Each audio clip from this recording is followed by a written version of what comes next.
Halo, perkenalkan nama saya Nixon Pambu. Saya dari Prodi Hubungan Internasional, Fakultas Fisip Universitas Cendrawasih. Nah, kali ini saya akan menjelaskan tentang deforestasi di Papua. Dan tema kali ini yaitu ancaman bagi bumi dan kehidupan. Nah, Papua merupakan pulau terbesar di Indonesia dan dikenal sebagai rumah bagi hutan tropis yang luas dan beragam. Hutan-hutan ini bukan hanya aset penting bagi Indonesia, tetapi juga bagi dunia. Keberadaannya juga memiliki peran krusial dan menjaga keseimbangan ekosistem global dan menyediakan oksigen bagi kehidupan. Namun, deforestasi yang terjadi di Papua mengancam keberadaan hutan dan tenaga hayati yang terkandung di dalamnya, dan juga dapat berdampak pada perubahan iklim global. Oke, yang kedua yaitu dampak deforestasi terhadap kehidupan. Yang pertama, hilangnya habitat. Nah, deforestasi ini akan menyebabkan berbagai spesies dan fauna endemi yang akan terancam.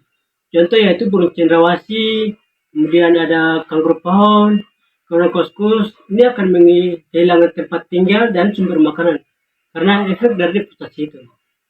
Kemudian ada juga ini erosi dan banjir. Nah, hilangnya tutupan hutan dan menyebabkan erosi dan banjir yang lebih sering terjadi. Nah, erosi tanah akan mengurangi kesuburan tanah dan menyebabkan pandangan air menjadi buruk. Kemudian banjir dapat merusakkan infrastruktur dan pemukiman warga. Nah, yang ketiga yaitu peningkatan emisi karbon. Nah, pohon-pohon menyerap karbon dioksida dari atmosfer, namun deforestasi ini juga dapat melepaskan CO2 ke atmosfer. Kemudian dia akan berkontribusi pada pemanasan global dan perubahan iklim. Nah, dampak yang keempat yaitu dampak dari segi sosial dan ekonomi. Nah, deforestasi dapat menyebabkan konflik sosial di antara masyarakat adat yang bergantung pada hutan sekitar. Nah, dengan perusahaan yang menggarap hutan lahan. Kemudian, hilangnya sumber penghidupan bagi masyarakat adat di sekitar. Seperti contohnya yang dulunya mereka mencari makanan di sekitar hutan, namun karena penebangan hutan secara liar sehingga makanan-makanan yang dulunya mereka dapat di sekitar hutan itu menjadi punah. Kemudian yang perburuan yang biasanya mereka lakukan hanya di sekitar hutan sekitar, namun karena deforestasi ini sehingga para binatang perburuan mereka akan menjauh, sehingga sulit bagi masyarakat sekitar untuk mencari buruan. Yang berikut yaitu penyebab deforestasi di Papua. Ada 3 penyebab utama deforestasi di Papua. Yang pertama yaitu penebangan kayu secara ilegal, yang kedua ekspansi perkebunan, yang ketiga kebakaran hutan.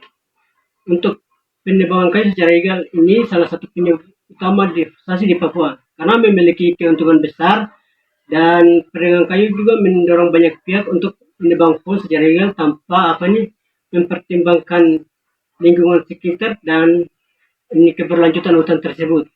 Yang kedua yaitu perkebunan kelapa sawit.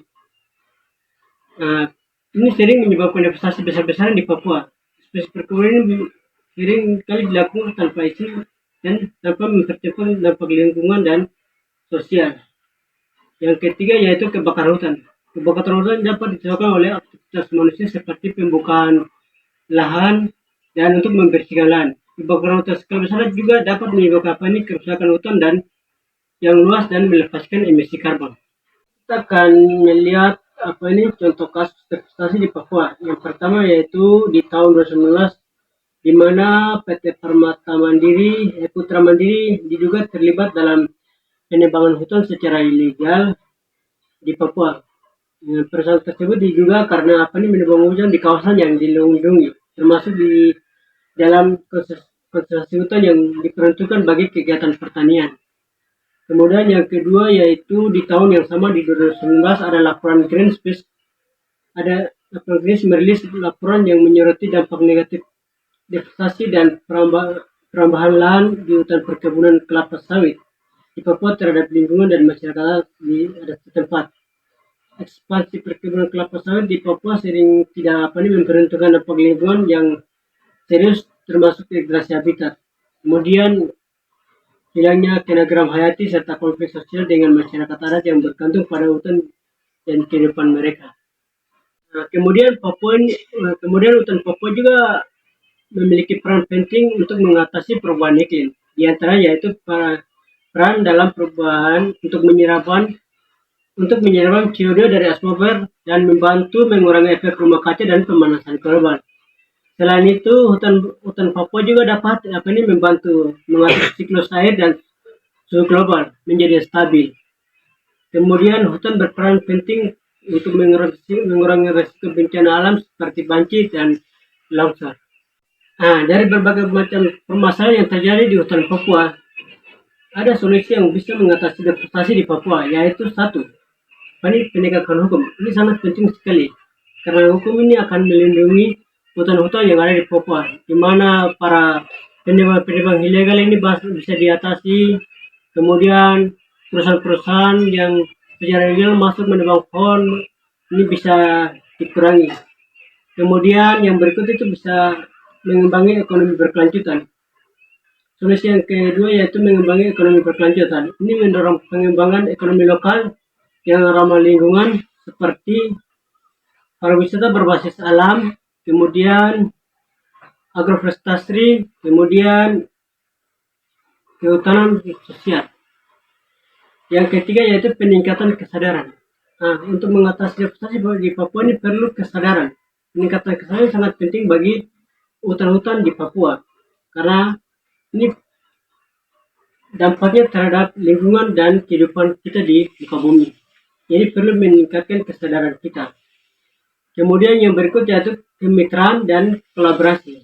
Kolaborasi antara pemerintah dan masyarakat dan pihak swasta adalah upaya yang sangat penting sekali untuk mengembangkan ekonomi berkelanjutan. Selain itu, perlu upaya-upaya dari pemerintah untuk melindungi hutan Papua. Yang pertama untuk melindungi Papua yaitu pemantauan. Ini sangat penting sekali. Pemerintah harus memantau semua aktivitas di hutan Papua, terutama penebangan-penebangan secara ilegal maupun perusahaan-perusahaan yang masuk tanpa izin dari masyarakat adat setempat. Kemudian yang kedua itu pengawasan. Pengawasan ini sangat penting sekali, karena tanpa pengawasan para penebang-penebang maupun perusahaan ini akan dengan seenaknya masuk lalu menghancurkan hutan-hutan yang ada di Papua, sehingga perlu ada pengawasan yang sangat ketat dari berbagai pihak, terutama dari pemerintah itu sendiri. Kemudian pengembangan kebijakan. Pembentukan kebijakan yang lebih ketat berfokus pada konservasi hutan dan pengembangan berkelanjutan. Ini sangat penting sekali, supaya ada kebijakan yang lebih pada hutan-hutan Papua dan masyarakat adat setempat. Yang berikut yaitu peningkatan kapasitas. Pelatihan dan peningkatan kapasitas bagi para petugas kehutanan ini meningkatkan aktivitas dan pengawasan dan penegakan hukum. Ini sangat penting sekali. Yang berikutnya yaitu ada slogan yang perlu kita ingat, yaitu jaga Papua, jaga bumi. Ini penting sekali. Melestarikan keanekaragaman hayati berarti hutan Papua adalah rumah bagi keanekaragaman hayati yang luar biasa, yang perlu dilindungi dan dilestarikan. Kemudian menghentikan deforestasi. Ini adalah salah satu slogan yang sangat penting sekali. Ini untuk menghentikan deforestasi Papua sangat penting untuk menjaga kelestarian hutan dan keberlanjutan hutan tersebut. Kemudian kolaborasi dan partisipasi ini sangat penting. Kolaborasi dari pemerintah, masyarakat, hak wilayah, dan semua elemen ini sangat penting. Dan partisipasi dari semua elemen ini akan membantu mengurangi deforestasi di hutan Papua. Kesimpulan dari pemaparan materi, yaitu melindungi hutan Papua merupakan tanggung jawab bersama dari semua pihak dengan meningkatkan kesadaran, meningkatkan penegakan hukum, dan mengembangkan alternatif ekonomi yang berkelanjutan, maka kita dapat memastikan kelestarian hutan tersebut dan manfaatnya bagi generasi mendatang. Hutan Papua memiliki potensi besar dan menjadi contoh sukses dalam pengelolaan hutan berkelanjutan dan solusi untuk mengatasi perubahan iklim global. Mungkin demikian dari saya, kiranya materi yang saya sampaikan dapat bermanfaat bagi kita semuanya. Sekian dan terima kasih.